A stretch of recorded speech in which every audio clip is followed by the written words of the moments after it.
Hello, my name is Owen, and welcome to another episode of my Gardens of the Moon Malazan reread, where I go through the book part by part and really break it down, give an in-depth analysis of what's going on and the literary aspects I find interesting in the series, and just like the gushing about the great series that is Malazan. If you missed part one of this series, I did the prologue in part one of Gardens of the Moon last week, so be sure to check that out if you haven't already. And I'll be covering part two and three of Gardens of the Moon today. And for those of you that don't know, I will be spoiling the book quite heavily, in fact. However, I'm not spoiling the rest of the series because this is a reread for me, but I won't be spoiling what happens in like later books and what's like implied here. I'll be doing a separate video at the end of the month with all my dark tabs here, with all like the foreshadowings deep about the themes of this series and future plot events and stuff like that.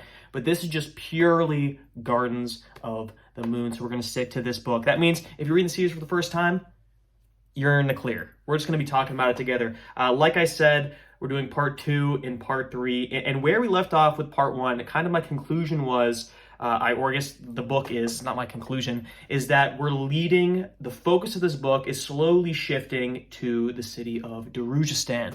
And what a great way to really introduce that city as a character by just throwing us straight into it at the start of part two.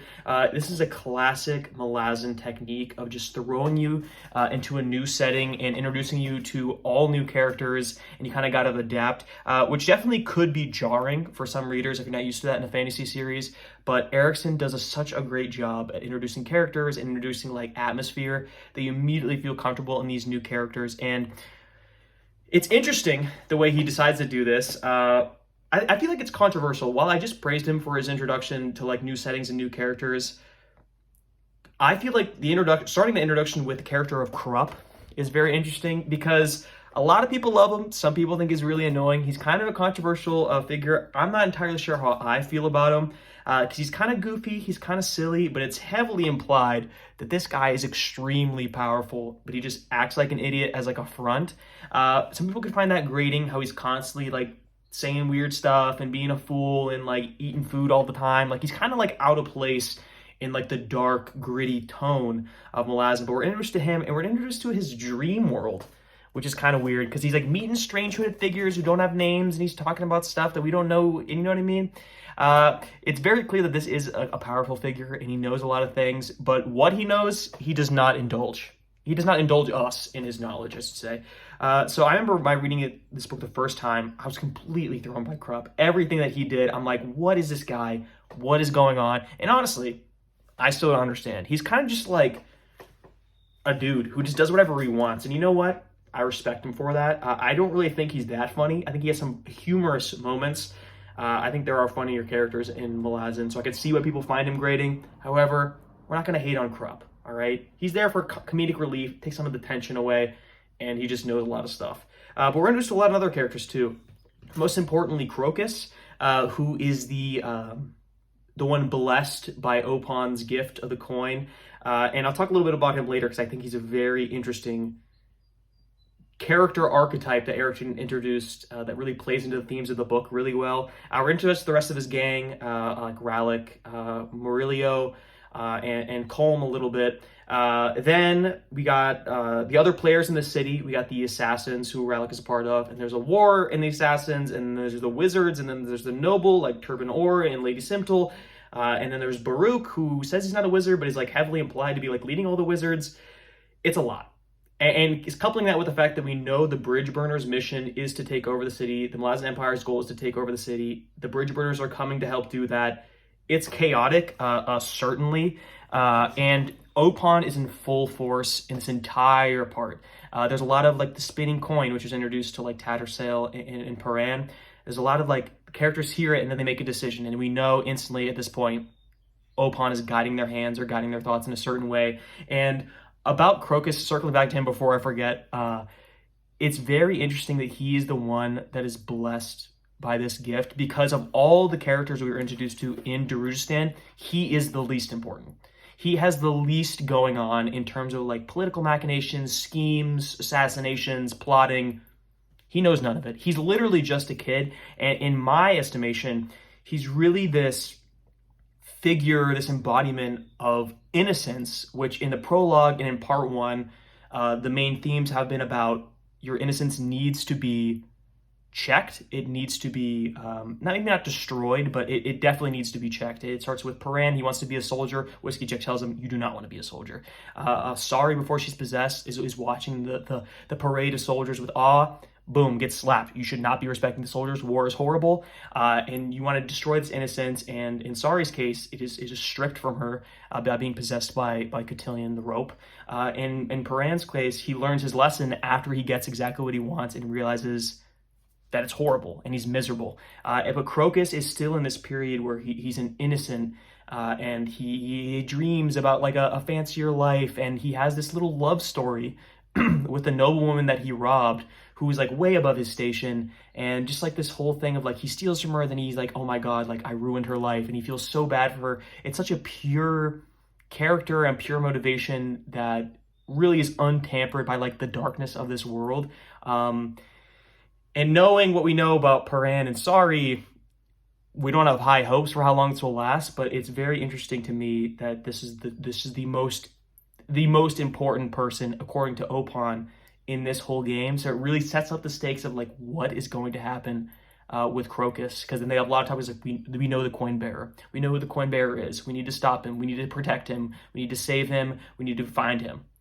Everybody wants Crocus, and Crocus literally has nothing to do with anything other than the fact that Opon has blessed him with this coin, and in doing so saved his life from the assassin war that's going on.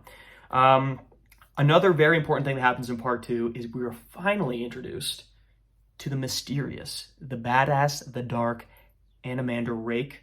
And like I said in my part one review, he's introduced as this character of like unimaginable power and basically like a god who just like controls a moon. And we're like, this guy is like the definition of like your big bad. He's like literally a dark elf who like just like throws moons at people and like slaughters them. But we're met with him up close, and we realize that he is a very complicated figure. And I feel like at this point, it really starts to get muddy on who the good guys are and who the bad guys are, because we know that Taishran is betrayed Tattersail and betrayed the Bridge Burners.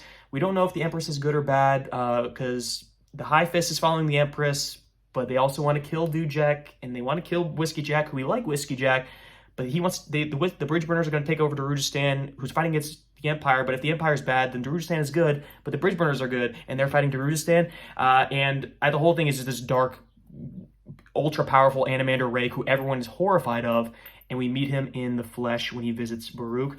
And we learn that he is good. He was trying to protect his people, and we learn that the moon is full of just like elderly and children. He's protecting them.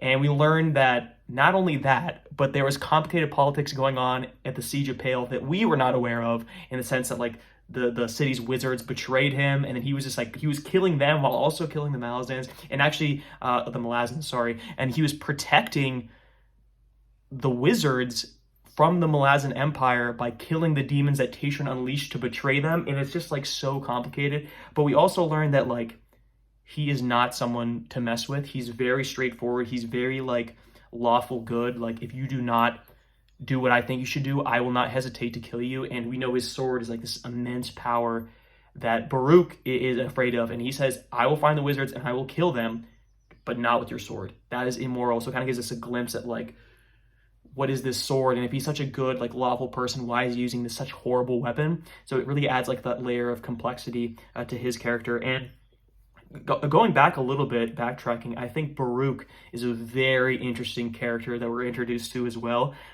Because like I said, we're not entirely sure if we should be rooting for Darujhistan. It is called a free city, which implies that we don't want it to be taken over by the Malazan Empire, at least in my opinion. However, like I said, we are rooting for the Bridge Burners, so we kind of want them to win. And a lot of the nobles' position in the city is that they want it without bloodshed, which sounds like a good thing. However, we're introduced to Turban Orr, who immediately sounds like the biggest piece of shit that we've ever seen. And the fact that he tussles verbally with Baruch implies that if this guy's like an asshole, the guy who antagonizes him is good, and Baruch is good, but Baruch doesn't want to turn over to the Malazans. He's working with Anomander. Therefore, he would want to kill the Bridge Burners, who we also like.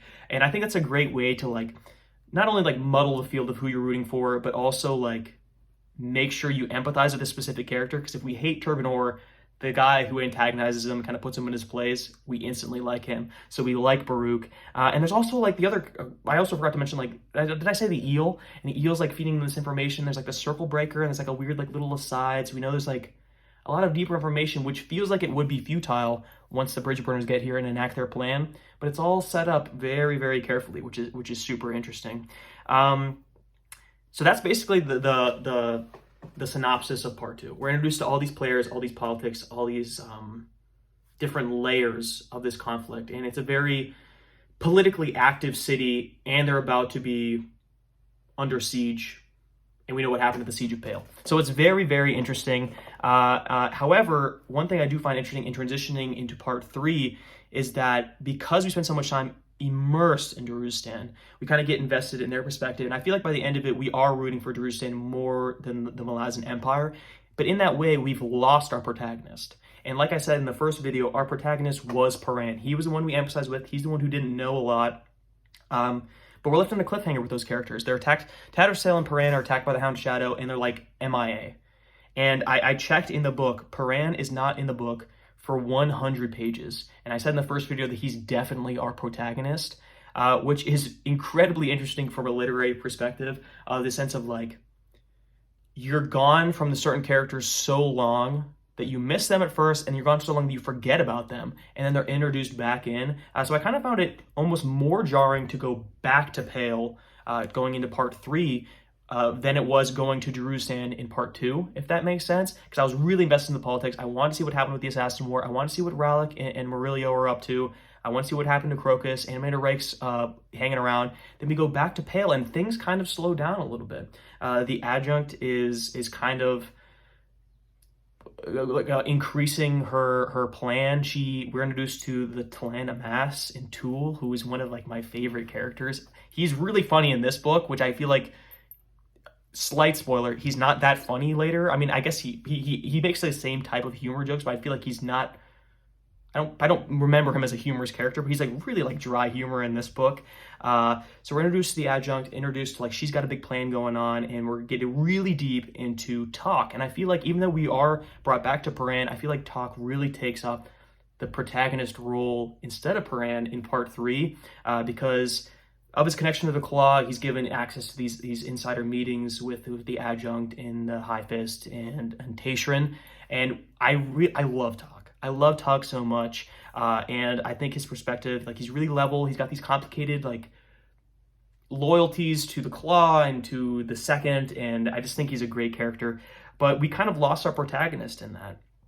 And when we are brought back to him, he's still exactly where we left him. It's not like he knows everything now, or he's like cold. He still doesn't know what's going on. He doesn't know that his sword has been blessed by Opon.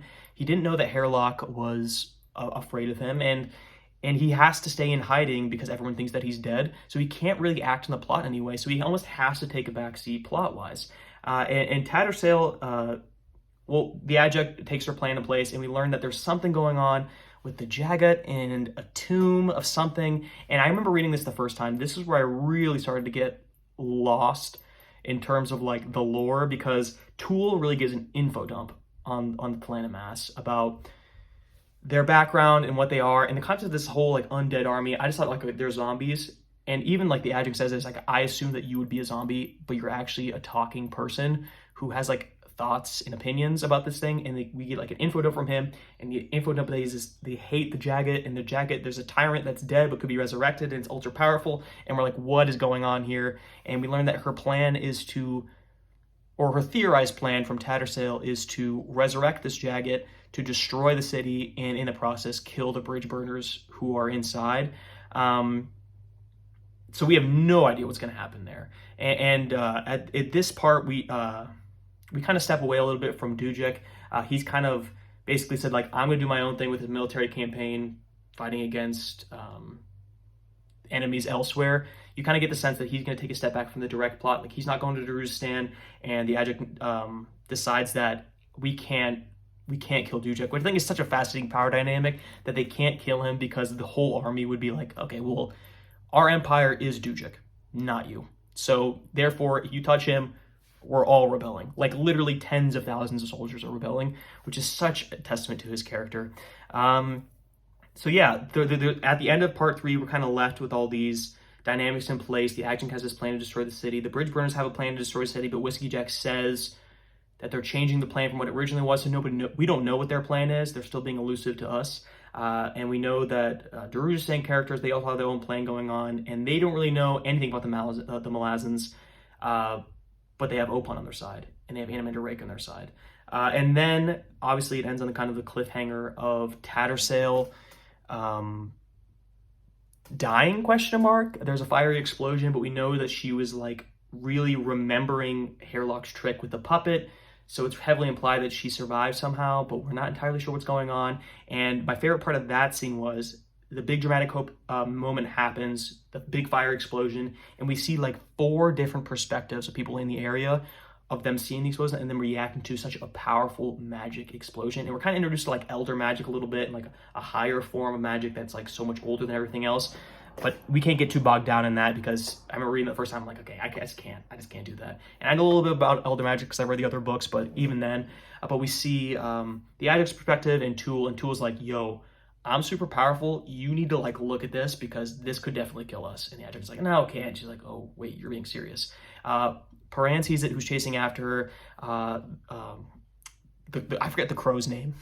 The crone, I think it's the crone. The crone sees it flying around, it's like, that looks bad. And then we also see the production of, well, I think that's a little bit before that, we see Kaladin Brood for the first time. And there is a great line about Kaladin Brood. And I think we're just given a little bit, just to complicate things even further. Because of course, Anomander Rake's team can't have complications of their own, because we introduced this Kaladin Brood character. And I feel like the best way that he's characterized is actually in the pre-chapter 10 blurb. Calor has a quote that just says like, oh, like I'm so powerful, I've been around for thousands of years. I have spread the fire of my wrath across entire continents and sat alone upon tall thrones. Do you grasp the meaning of this? Yes, said Kaladin Brood. You never learn. We're instantly like clocked into this character. This is a no-nonsense character, very similar to Anomander Rake. And they seem to be allies at some time, but we learn that Calor hates Anomander Rake, and Kaladin Brood is like, okay, fine, you know what? The crone's my spy. I'm going to step in here a little bit. So we know that he's got stuff going on, and we know that their alliance isn't exactly 100% strong, even on the opposite of the Malazan side. So every single side of this conflict has very, very complicated politics. But yeah, so we're left in this plot hole, or this cliffhanger of Tattersail's seemingly disappearance, and that's where we're kind of left. And the main thing that I was thinking about having finished part 3 is I have no idea who's at the center of this and who we are supposed to be rooting for, and in a good way as well. Because I've been mentioning the whole time the complicated politics, the complicated character motivations, and sides to this conflict, that unlike the end of part 1, we know like, okay, the goal of the book is to take over Darujhistan. Now, the goal is similar, but there's so many characters at play on both sides of the conflict that all want like different things. It's not entirely clear like who we want to win, because just to recap what we're going on here, we have the adjunct and Tool. And quite frankly, this might be controversial, I really like the adjunct. I really like her. I like her no-nonsense attitude, and I really like Tool. So a part of me is like, you know what, I kind of want them to succeed, right? However, on the flip side of that, in direct confrontation, Paran and Tak don't want them to succeed. And I like them a little bit more than the adjunct and Tool, so we got that there. Because what they're trying to do is destroy Darujhistan. And we kind of want Darujhistan to win because of all, like, we've got Crocus there. He's the embodiment of innocence. We like their friend group. They got their own things going on. We want them to live. We want the city to stay free. However, the bridge burners are also there. They want to take over the city. They don't want the city to be free. They would prefer if people like Crocus and Rallick were under the Empire's control. And because Rallick is an assassin, he would probably be killed. So we also want the bridge burners to win, but if the bridge burners win, Darujhistan loses, and then also the adjunct will lose because adjunct wants to kill the bridge burners. And also we want Anomander Rake to win because he seems like a very lawful guy. However, he comes a little bit too far sometimes, so we kind of want Kaladin Brood to rein him in a little bit. But if Kaladin Brood is reining him in and they win, that means the Malazans lose, and the bridge burners die. And Paran probably dies. And Tak probably dies. And then they go to war with Dujek, and Dujek dies. And we like all of them. So it's not and also, let's not forget, Opon's got a plan. Shadowthrone's got a plan. We're not even talking about Shadowthrone. We haven't seen him since the prologue.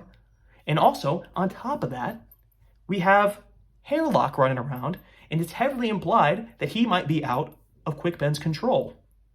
So he's a wild card. It's setting up a lot of chaos. And a lot of these politics, another small spoiler, are not all getting resolved here. However, it does come to a conclusion because the book is a book. But it's a lot. And I think talking it through, it is very overwhelming, but in the best way possible. Because it feels very realistic to have these groups on the same side with each of their own motivations. And the fact that I don't know who's going to win or who I should be rooting for makes it so deliciously complex. And that's why I love this series. That's all I got for you guys. Next week, I'll be doing part 4 and part 5 of Gardens in the Moon. Maybe part 6 as well if I have time for it, because I think there's like an odd number. So I'm going to have to do 3 parts one of these weeks. Hope you guys enjoyed. If you like this kind of video, be sure to like and subscribe for more Malazan content. Thanks so much. Thanks for sticking around.